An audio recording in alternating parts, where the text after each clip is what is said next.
Happy birthday, Molly. A Springtime Story. American Girl. Chapter 1. Guess what? Molly McIntyre was skipping rope at the end of her driveway on a blustery afternoon in early spring. She was waiting for her friends Linda and Susan. Molly had a very important piece of news to tell them. Oh, wait until they've heard. Molly skipped a little faster, as if that would make them come sooner. The wind sent high white clouds hurrying across the sky. It pushed hard against Molly, too, but she wouldn't budge from her lookout post. Where were Linda and Susan? Molly stopped skipping. She shaded her eyes and peered down the street. They were supposed to come over right after lunch. Molly felt as if she had been waiting forever. At last, Molly saw her friends. Linda was walking quickly. She bent into the wind. Her hands were shoved deep in her pockets. She stopped from time to time to wait for Susan, who was much slower.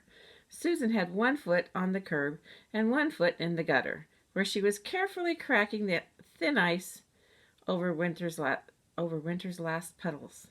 "Hurry up!" Molly called. Linda poked Susan, and they both ran to Molly. "Guess what? Guess what?" shouted Molly as they came near. "What?" Linda and Susan puffed together. "An English girl is coming to stay with us," said Molly happily. "Oh," breathed Susan. "What do you mean?" asked Linda. "A girl," said Molly, "from London. Her parents want her to come to America where it's safe. She's supposed to stay with her aunt here in Jefferson until the war's over. But her aunt has pneumonia or something and can't take care of her. So my mom said she could stay with us." "Until the war's over?" asked Linda. "No, just until her aunt gets better," said Molly. "But Mom said she'd be with us a couple of weeks at least, and that means she'll be here for my birthday." "Oh, Molly," sighed Susan, "you are so lucky. A real English girl for your birthday." "I don't get it," said Linda. "Why is she coming now? England has been in the war a long time." Well, Molly thought out loud, maybe her house was just bombed by the Nazis. "And she's probably raggy and starving like the children in the Life magazine pictures," added Susan. Linda shook her head. "Not everyone in England is ragged and starving, Susan," she said. "For all you know, she's as rich as a princess." "A princess," said Susan joyfully. "I bet she even looks like one of the English princesses. Margaret Rose or Elizabeth," said Molly. "I bet she has dark curly hair and blue eyes. She's going to share my room and come to school with me. She's exactly our age." "Does she know your dad in England?" asked Linda. "No, I don't think so," answered Molly. "When does she come?" asked Susan. "Today." "Today!" shrieked Susan and Linda. "What time?" "Mom said before dinner," Molly answered. "Well, I'm not going to stand out here all day waiting for her," said Linda. She was holding her coat collar up around her ears. "I'm cold. Let's go inside."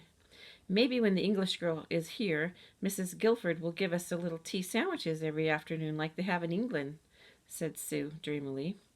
Maybe, said Molly, "only it's going to be so much fun." "Will you two come on?" said Linda. She led the way to the house. The three girls raced inside through the warm, bright kitchen and down the stairs to the basement. Their new hideaway was in the corner next to Dad's workbench. They had set up a card table there and draped an old blanket over it. It was their pretend bomb shelter. A few Saturdays ago, when they went to the movies, they saw a newsreel that showed the different kinds of bomb shelters people used in England. One bomb shelter was a steel table with sides that rolled down. The sides were made of metal links. The table was set up in the living room. The newsreel showed a family rushing to get under the table at the sound of warning siren. It seemed almost like a game. The same idea was as musical chairs. The girls had been very impressed. Imagine having a bomb shelter right in your own living room. It was horrifying and exciting at the same time. They had gone straight to Molly's house after the movies and made a pretend bomb shelter of their own. They liked to sit under the blanket-covered table and play that the house was collapsing around them. It was pleasantly scary. "It smells like mothballs in here," complained Linda as she crawled under the table.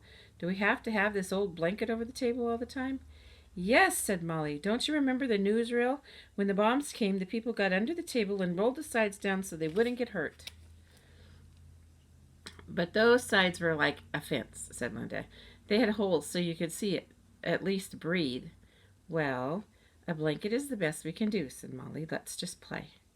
"Maybe the English girl has a bomb shelter just like this in her house in England." said Susan as she twisted the top off Molly's Girl Scout canteen. They kept the canteen full of water in case they decided to stay in their shelter for a long time. They wanted to keep crackers there too, but Mrs. Guilford thought cracker crumbs would bring ants. Do you think English people ever stay in bomb shelters overnight? Asked Linda. It's so crowded in here. I think sometimes they do, said Molly. She tried to straighten her legs, but there wasn't enough room under the table. They have to stay in as long as the bombing goes on, because if they came out too soon, something might fall on them, like bricks or a building or... Wham! Something heavy landed right above their heads. The table wobbled.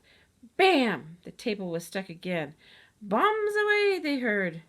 The girls looked at each other and giggled. Ricky! Molly lifted the blanket and stuck her head out. Ricky was bouncing his basketball on top of the table. Don't do that, Molly said. She didn't mind very much, though, because the thud of the basketball made it easier to pretend there were real bombs outside.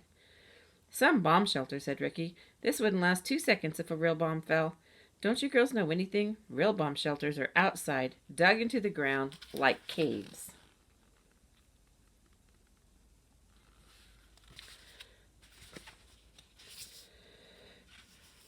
He bounced the ball on the table again. This is like what they have in England, protested Molly. Like fish it is, scoffed Ricky. It is too, said Susan from inside. We saw it at the movies. Where? In the cartoon, said Ricky. You wait, Ricky, said Molly. Wait till the English girl comes. She'll tell you all about bomb shelters. Ricky groaned. Just what I need, he said. Another dippy girl around. But Molly noticed he didn't say anything more about their bomb shelter. Ricky had just left when Molly's mother called down the stairs. Girls, come up here, please. She's here, squealed Molly. The English girl. The three girls tumbled over each other, struggling to be the first one out of their bomb shelter. They pounded up the stairs and into the kitchen. Molly stopped so suddenly that Susan stumbled into her. There, standing by the kitchen table, was the English girl. Mrs. McIntyre was standing behind her, with her hands on the girl's shoulders. Emily, she said, I'd like you to meet Molly. Molly, this is Emily Bennett. Very gently, she pushed Emily toward Molly. Emily kept her eyes on the floor.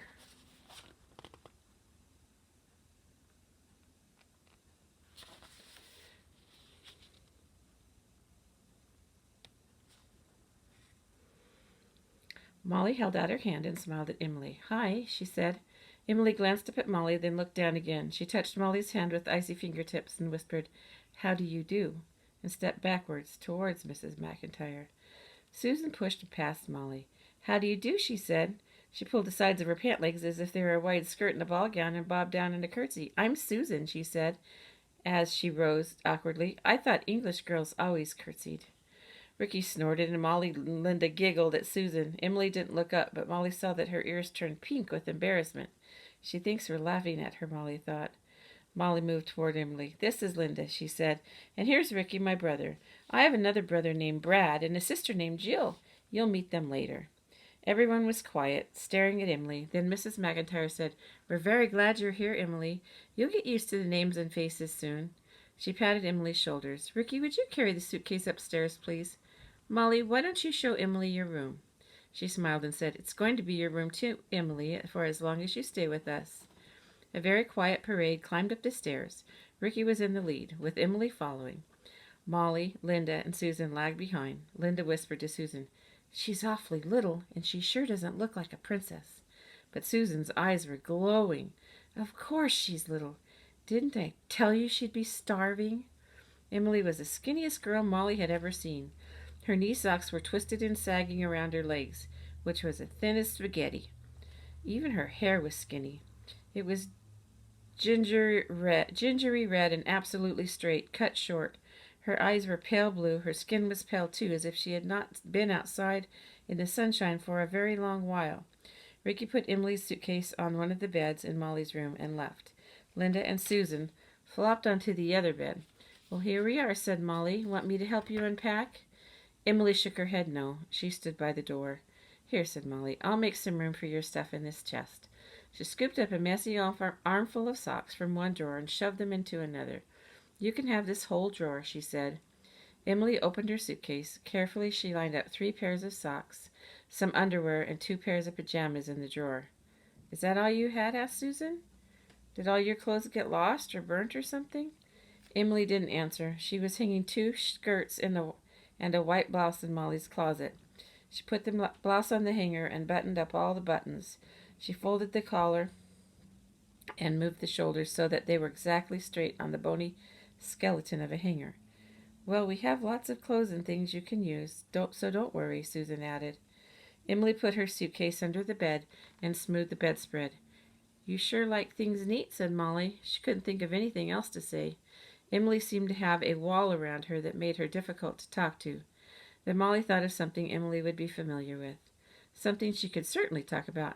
Come on, Emily, she said. We have something to show you down in the basement. Oh, yeah, said Susan. You'll like this. Molly led the girls back downstairs. Emily walked stiffly as if she were cold. When they got to the basement, she moved even more slowly. Molly pointed to the bomb shelter. See? It's a bomb shelter like you have in England. We play in it all the time. She lifted the edge of the blanket and showed Emily the dark space under the table. Want to come in? She asked. Come on, it's fun. But Emily backed away from the bomb shelter. No, she said. No, thank you. I'd rather not. Then she turned and walked quickly back up the stairs. Molly, Susan, and Linda watched her go. At least she finally said something, said Linda. Molly sighed. You'd better go up and try to talk to her, said Susan. You're supposed to be making friends with her, right? Right, said Molly. She climbed slowly up the stairs to the kitchen. Mrs. McIntyre was sweeping the kitchen floor. Are you looking for Emily? She asked. She said she was going upstairs to write a letter to her parents. Molly wasn't sure what to do.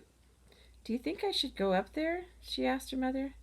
Mrs. McIntyre bent over to sweep under the kitchen table. No, she said. Why don't you leave Emily in peace for a while? She's probably feeling rather overwhelmed. She had a big day. She's awfully quiet, isn't she? Said Molly. She never says anything.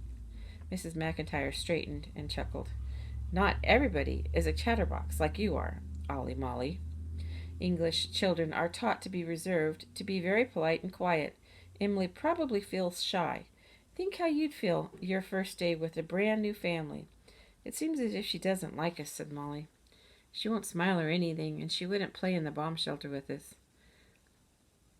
Mrs. McIntyre stopped sweeping and thought for a moment. Give Emily a chance, Molly. Remember, bomb shelters haven't been places for her to play. In fact, the whole world must have seemed cold and dangerous to Emily for a long time. The war in England has been going on since she was 5, practically her whole life. I think Emily is like a little crocus who's not sure it's spring yet. It will take some time for her to realize it's safe to come out now. She grinned at Molly. I imagine quite soon I'll have 2 chatterboxes on my hands. But meanwhile, you be as warm and friendly and welcoming as you can be to Emily, okay? Okay, Mom, said Molly. That's my girl, said Mom made it sound easy to make friends with Emily. Molly wasn't sure it would be.